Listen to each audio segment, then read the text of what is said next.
Hello दोस्तों, exact mister में आप सभी का स्वागत करते हुए मैं हूं अशोक कुमार राज और मेरे तहे दिल से आप सभी को नमस्कार, आदाब, सत श्री अकाल, राम राम।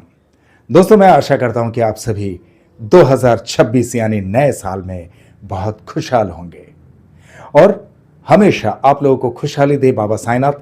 ये मेरे तरफ से बाबा साईनाथ के चरणों में कोटि कोटि प्रणाम के साथ अर्जी है।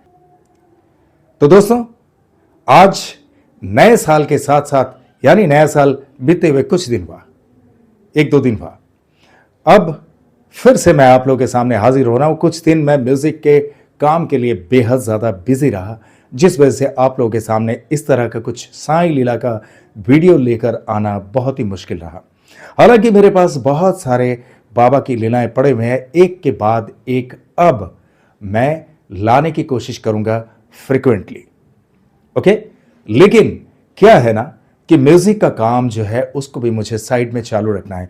म्यूजिक का काम इसीलिए कि म्यूजिक में एक बार अगर पॉपुलैरिटी मिल जाती है तो फिर ऑल ओवर द वर्ल्ड, हमारे इंडिया से लेके ये जो शो परफॉर्मेंस होता है उसमें अपना गुजारा भत्ता के लिए कोई ज़्यादा सोचने की ज़रूरत नहीं पड़ती है। जितना भी उसमें पैसा मिलता है, पेमेंट मिलता है, उसमें गुजारा बड़े अच्छे तरीके से कर पाते हैं। इसीलिए मेरा प्रयास संगीत के साथ बहुत ज़्यादा ही चल रहा है, लेकिन बाबा साईनाथ की लीलाओं के लिए मैं इस तरह से समय निकलकर लीलाओं का वीडियो भी आप लोगों के सामने लाता रहूंगा, जैसे कि पहले भी लाता रहा। और ये तो मैं हमेशा हर एक वीडियो में आप लोगों से मैं कहता रहा कि इसी तरह से कंटिन्यूअसली मैं आप लोगों के लिए बाबा साईनाथ की लीलाओं का वीडियो लाता ही रहूंगा। I promise it.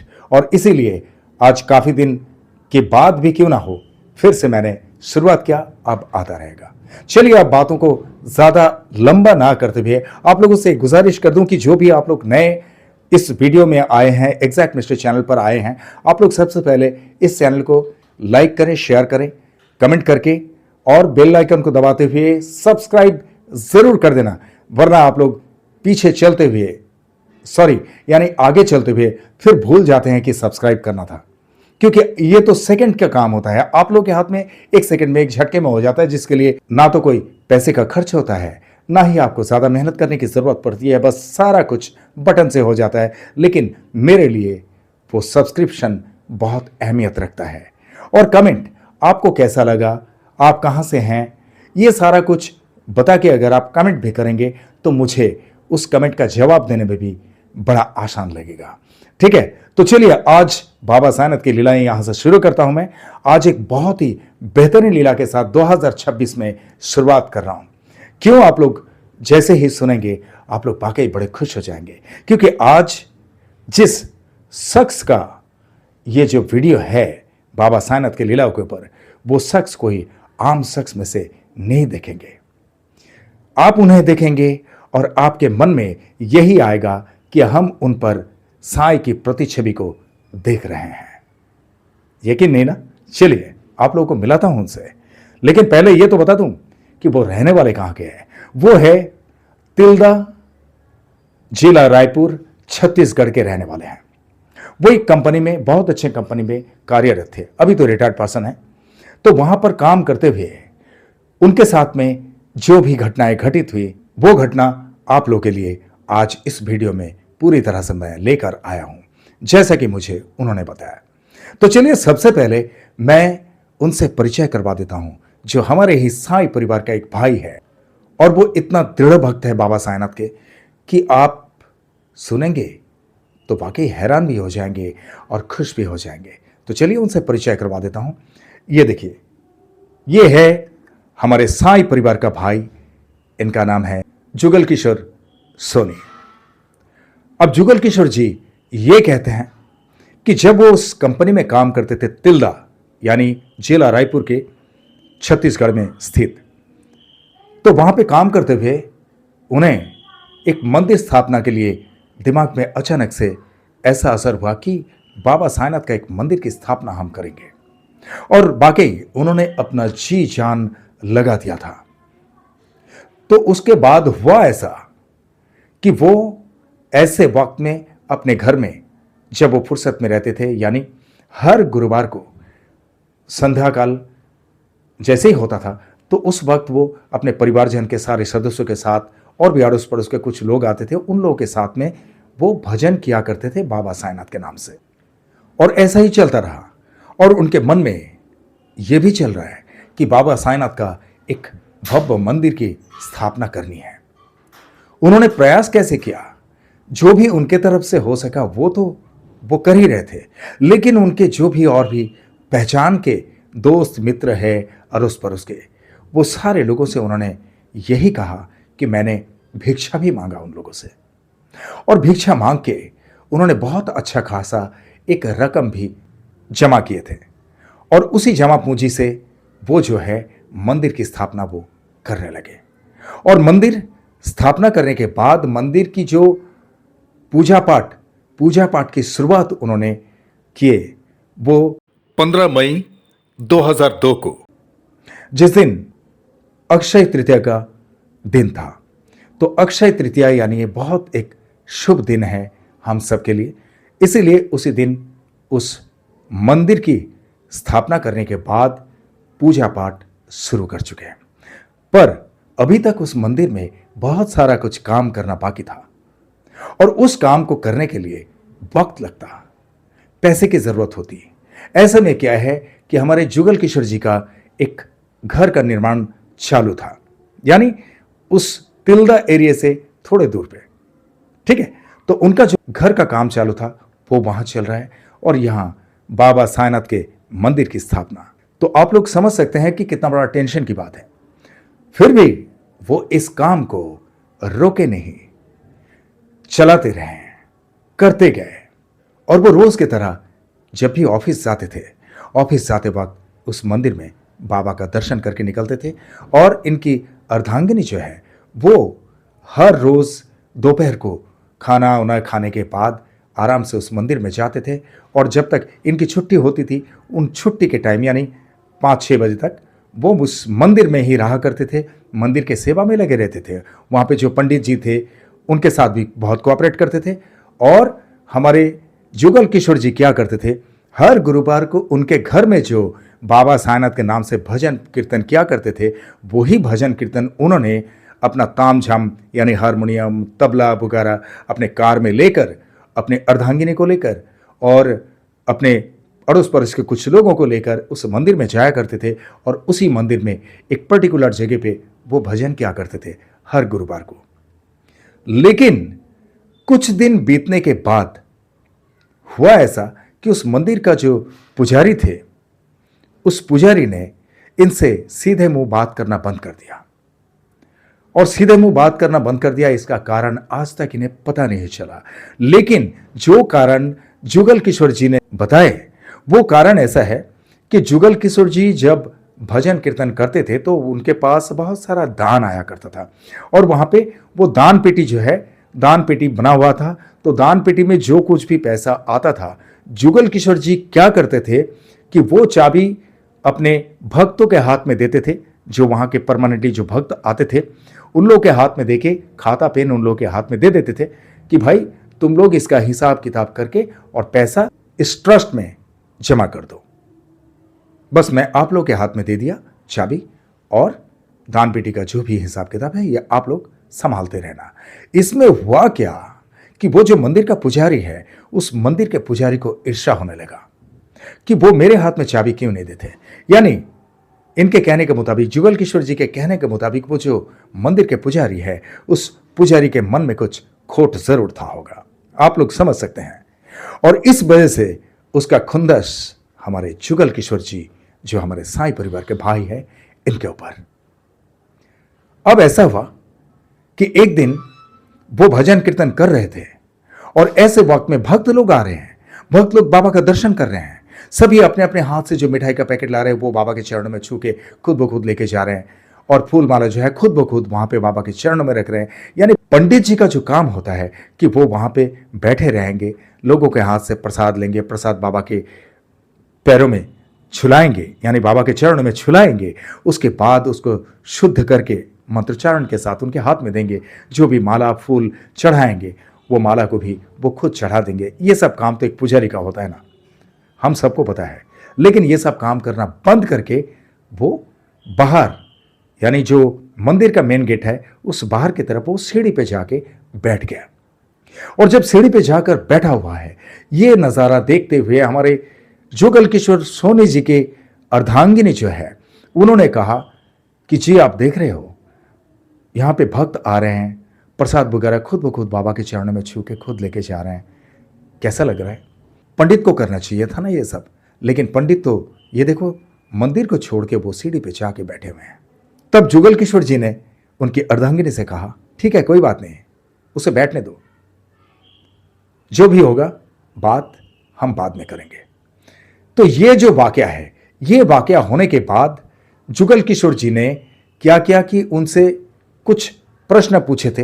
तो प्रश्न पूछने के वजह से वो पुजारी ने जुगल किशोर जी से इस तरह से जवाब दिया कि आप कौन होते हो मुझसे सवाल करने वाले। बस यहीं से एक गड़बड़ घोटाला शुरू हो गया और इसके बाद ये बात जो है वहां के पूरे ट्रस्टियों के पास पहुंच गई।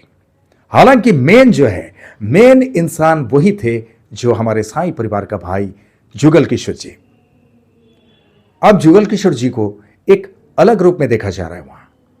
उस पंडित ने हालांकि सबको सूचित कर दिया कि यह इंसान जो है बहुत गलत तरीके से मेरे साथ पेश आ रहा है।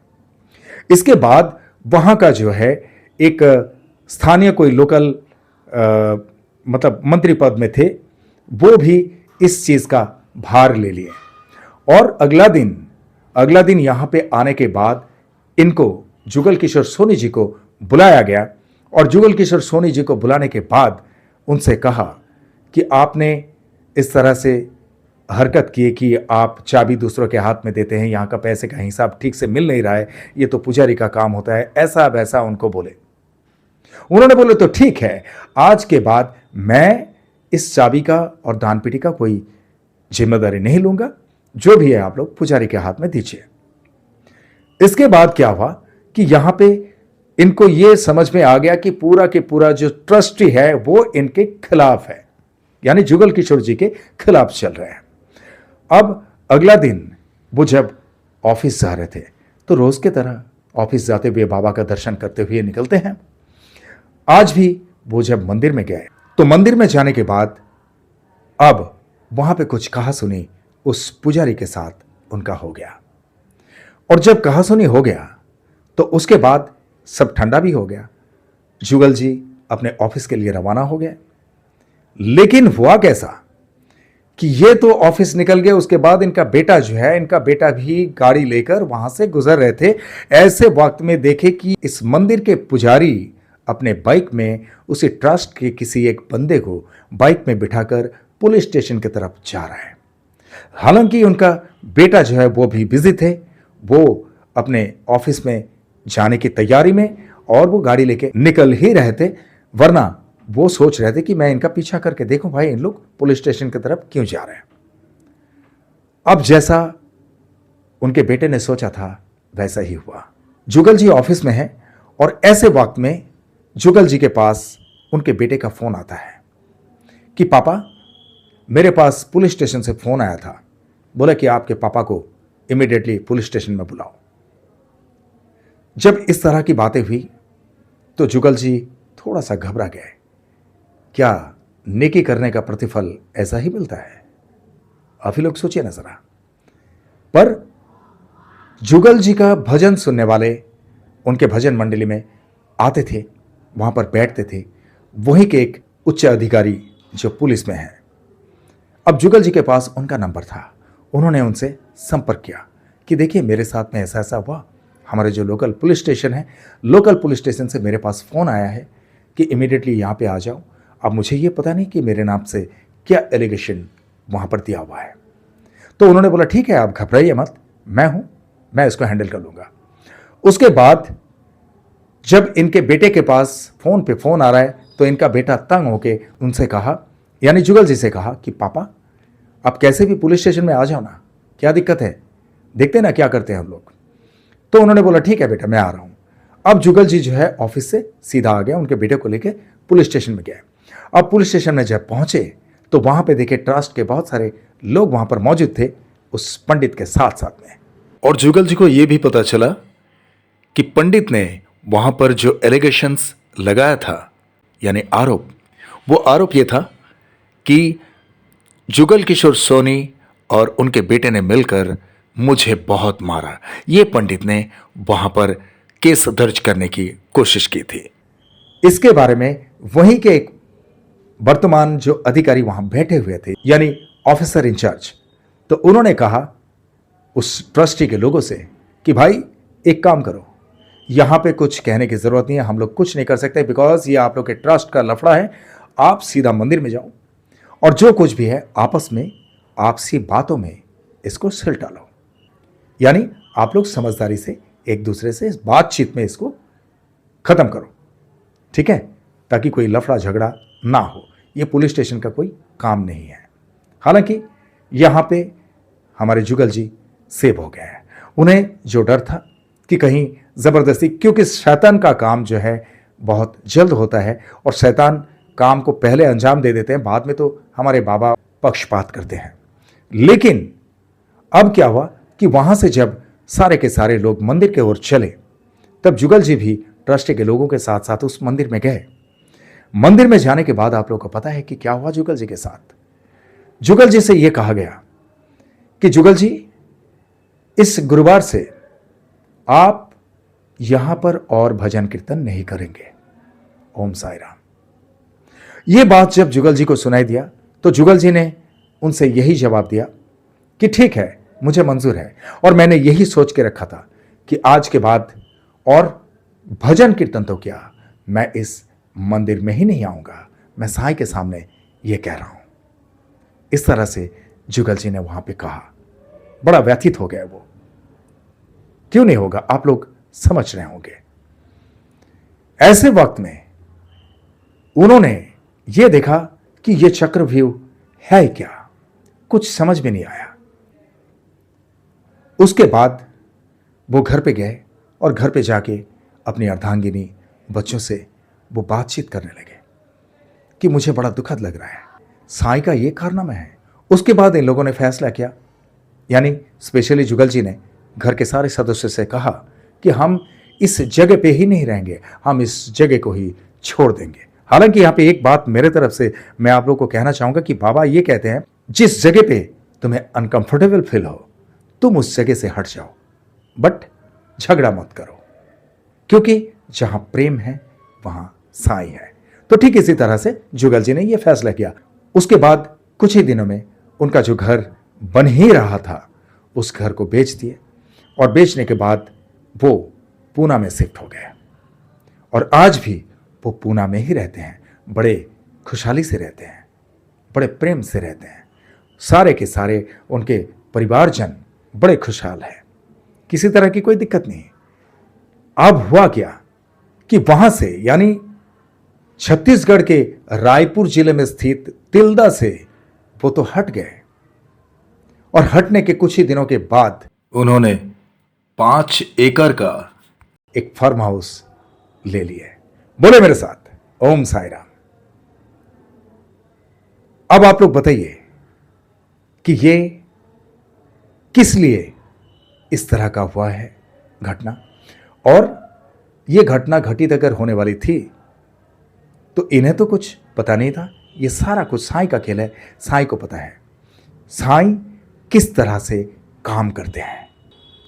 मैं निजी तौर पे यहां पे यही कहूंगा कि हमारे साथ जो कुछ भी घटित होती है, बाबा यही कहते हैं कि सारा कुछ मैं ही तो करता हूं, क्योंकि अगर मैं वहां पे तुम्हारे साथ इस तरह की तकलीफ घटित ना किया होता तो तुम्हें शायद आगे चल के बहुत बड़ा किसी तकलीफ का सामना करना पड़ता। ओम साई राम। और इसीलिए हमारे जुगल किशोर जी के साथ इस तरह की एक घटना घटित हुई, और उसके बाद उनकी जिंदगी में जो खुशहाली का दिन शुरुआत हुई वो आज तक चल रहा है। हालांकि मैं उनके लिए ये कह रहा हूं कि जुगल किशोर हमारे साईं परिवार का भाई है, लेकिन बहुत सारे लोग उन्हें प्रेम पूर्वक गुरुजी भी कहते हैं, क्योंकि उनका रूप जो है आप लोगों ने तो देखे ना। एक बार फिर से देख लीजिए, आप लोगों को दिखाता हूं। ये देखिए, बिल्कुल ऐसा लगेगा कि साईं की एक प्रतिच्छवि हम देख रहे हैं। इतने अच्छे इंसान हैं, और इनके साथ में इस तरह का सलूक ये उन लोगों को पता नहीं था कि यह साई का खेल है। क्यों साई का खेल है? अब यहां पे एक उदाहरण स्वरूप मुझे यह भी कहानी बताए जुगल किशोर जी ने, जो कहानी बहुत ही खूबसूरत कहानी है। वो कहानी ऐसा है कि आलीशान एक मकान बनाने के लिए इंसान को जिंदगी में बड़ा जद्दोजहद करना पड़ता है। ठीक इसी तरह से एक इंसान अपनी जिंदगी की सारी कमाई उस घर को बनाने के लिए लगा दिए। पर एक बात यह भी कह दूं कि कहते हैं ना, जान बची लाखों पाए। इसी तरह की घटना यहां पे आप लोगों को सुनाई देगी। कैसे कि बाबा किस तरह से कृपा करते हैं, बाबा किस तरह से लीला करते हैं, आप लोग समझ जाएंगे। तो उन्होंने वो जो मकान बनाया, एक आलीशान बंगलो बना लिए। और आलीशान बंगलो बनाने के बाद उनकी जिंदगी में हुआ क्या कि जब उन्होंने गृह प्रवेश किए, गृह प्रवेश के बाद कई दिन तक बहुत अच्छी तरह से खुशहाली से उन लोग वहां पर गुजर बसर कर रहे थे। लेकिन अचानक से एक दिन क्या हुआ, सुबह के समय 3 विषधर उनके घर के अंदर, यानी विषधर सांप, जहरीला जो होता है खतरनाक, वो उनके घर में आ गया।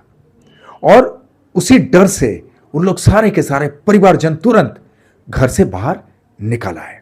उन लोग ये सोचने लगे कि अब किसी सपेरा वगैरह को बुलाना पड़ेगा कि ये इन लोगों को यहां से रेस्क्यू करके लेके जाएं और जंगल में कहीं छोड़ दें। पर बाबा को वो मंजूर नहीं ना। हुआ क्या? हुआ ऐसा कि सडनली एक अर्थक्वेक का झटका, भूकंप, बड़ा जोरदार झटका था। और उस जोरदार झटका को वो बंगलो जो है संभाल नहीं पाया। वो झरझर झरझर वहीं पर उन लोगों के सामने पूरा गिरकर मेटियामेट हो गया। बोले मेरे साथ, ओम साई राम। क्यों मैंने कहा ओम साई राम बोलने के लिए? आप लोगों ने सोचे? आप लोग कोई भी कैसे भी सोच सकते हैं, लेकिन करोड़ों रुपए खर्च करके जो बंगलों को बनाया उन्होंने, उसी बंगलों के अंदर रह रहे थे खुशहाली से। लेकिन वो जो 3 विषधर सांप को अगर भगवान ना भेजा होता तो इन लोगों की जिंदगी बचना मुश्किल हो जाता। ओम साई राम। सोचे आप लोगों ने? बाबा ठीक इसी तरह से काम करते हैं कि वो जो 3 सांप उस बंगलों के अंदर घुसा और उसके बाद इन लोग बाहर आ गए डर के मारे, और कुछ ही देर में भूकंप के झटके से वो पूरा जमींदोज हो गया। और जमींदोज नहीं होता तो इन लोग शायद सांपों को रेस्क्यू करने के लिए कुछ बंदोबस्त करते जरूर, लेकिन ये जो भूकंप के झटके से वो जमींदोज हो गया बंगलो। अब सोचिए, अगर वहीं पे रह के अंदर, घर के अंदर रह के उन लोग कोशिश करते हैं कि इन लोगों को हम खुद ब खुद बाहर की तरफ भगाएं, तो शायद आज उन लोग जिंदा नहीं होते। बोले मेरे साथ, ओम साई राम। ठीक इसी तरह से बाबा साईनाथ ने जो कारनामा हमारे साई परिवार का भाई जुगल किशोर जी के साथ में किया है, वो ऐसा ही है। ओम साई राम। तो दोस्तों, आज के लिए बस इतना ही। मैं आशा करता हूं कि नए साल में 2026 के इस पहला एपिसोड आप लोगों को बहुत अच्छा लगा होगा। लेकिन कितना अच्छा लगा कमेंट बॉक्स में जरूर लिखना ना भूलें, ठीक है? और आप कहां से इस वीडियो को देख रहे हैं वो भी उल्लेख जरूर कर देना। और आप लोग जो भी इस चैनल में नए हैं, आप लोग इस चैनल को लाइक करें, शेयर करें, सब्सक्राइब करें एंड बेल आइकन को जरूर दबा दें, ताकि हर एक एग्जैक्ट मिस्ट्री चैनल के वीडियो का एपिसोड्स आप लोगों के पास सीधे पहुंच जाए, ठीक है? और आप लोगों के साथ में भी अगर बाबा साईनाथ की कुछ लीलाएं घटित हुई है तो आप लोग मुझसे सीधा संपर्क कर सकते हैं अंडरलाइन में दिए हुए इस नंबर पे। आप लोगों के साथ में जो भी घटित हुई उस लीलाओं का वीडियो बनाकर मैं एग्जैक्ट मिस्ट्री चैनल पर इसी तरह से लेके आऊंगा। I promise it, okay? लेकिन हाँ, याद रखना, सबसे पहले आप लोग मुझे व्हाट्सएप में कनेक्ट हो जाना। उसके बाद मैं अपने फ्री टाइम में आप लोगों से संपर्क कर लूंगा, और जिस तरह से भी कंफर्टेबल रहेगा आपको, उसी हिसाब से मैं आपसे जानकारी लेके बाबा साईनाथ की पूरी लीलाएं सुनने के बाद, या आपको जैसे मैं बोलूंगा कि वॉइस रिकॉर्ड करके अगर व्हाट्सएप में भेजना है तो भेज देना। फिर उसके बाद उसको मैं स्टडी करने के बाद ऐसे ही वीडियो आप लोग के सामने लेके आऊंगा। और जिस तरह से आप लोग मुझे प्यार देते आए हैं, इसी तरह से हमेशा आप लोगों के प्यार की जरूरत है। आप लोग का प्यार हमेशा मेरे सराखों पे है। आप लोग का प्यार मेरे लिए सिर्फ प्यार नहीं, आप लोग का प्यार ही मेरे लिए आशीर्वाद है। आप लोग का प्यार और साईं की कृपा अगर मेरे साथ में हो तो I can do a lot of things. और इसीलिए आप लोग के दिल में एक छोटी सी जगह जरूर रखना जहां पर अशोक कुमार राज वो एग्जैक्ट मिस्ट्री हमेशा के लिए रह सके। करेक्ट। और चलते चलते मैं इतना ही कहूंगा दोस्तों, बहुत ख्याल रखिए अपना। जिस तरह से आप लोग बाबा साईनाथ पर भक्ति रखते हैं, इसी तरह से बाबा साईनाथ हमेशा आप सब पर अपनी कृपा दृष्टि रखे, हमेशा आप सब पर अपनी कृपा बरसाते रहे। ये मेरे तहे दिल से आप सबके लिए शुभकामनाएं। और जिस तरह से इत्मीनान से आप लोगों ने ये वीडियो देखे हैं, जिस तरह से अपना कीमती वक्त देकर ये वीडियो देखे हैं, इसके लिए आप सभी को मेरे तहे दिल से बहुत बहुत धन्यवाद के साथ ओम साईं राम।